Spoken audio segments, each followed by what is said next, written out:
পাশে থাকলে। শিবু, তোর ফোনটা একবার দে তো। কেন, কি হয়েছে? কবিতাকে একটা ফোন করব। কবিতাকে ফোন করবি না অন্য কোনো গল্প আছে? আরে দেখ, আজকে আমাদের রেজাল্ট বেরোবার কথা ছিল, দে না ওর থেকে একটু জেনে নি।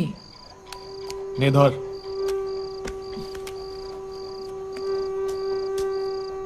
কবিতার নাম্বার তোর মোবাইলে সেভ নেই?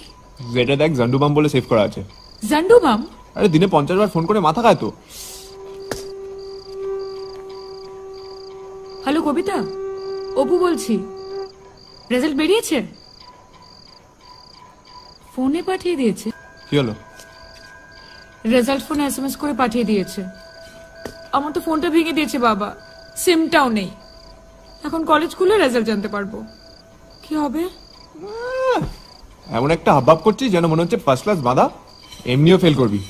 তুই কি করে জানলি? শিক্ষামন্ত্রী ফোন করেছিল তো, বললো আপনি 3টে সাবজেক্টে ফেল করেছেন। তার মানে বাকি 3টিতে পাশ করেছি? কি মেয়ে মাইরি তুই! তোর মতো যদি সবাই হতো না তাহলে সুইসাইড রেটটাই কমে যেত। কে বললো তোকে? বল না বল না বল না প্লিজ।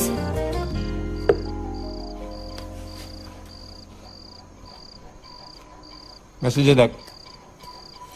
এটা তো আমার সিম। ফোনটাও তোর। Touch screen. ওই। ফোনটা গল্প করার জন্য দিন, হ্যাঁ? সকালবেলা অ্যালার্ম দেবে, উঠে বাড়ির সব কাজ করবে, তাহলেই আমার ফোনের টাকা উঠবে।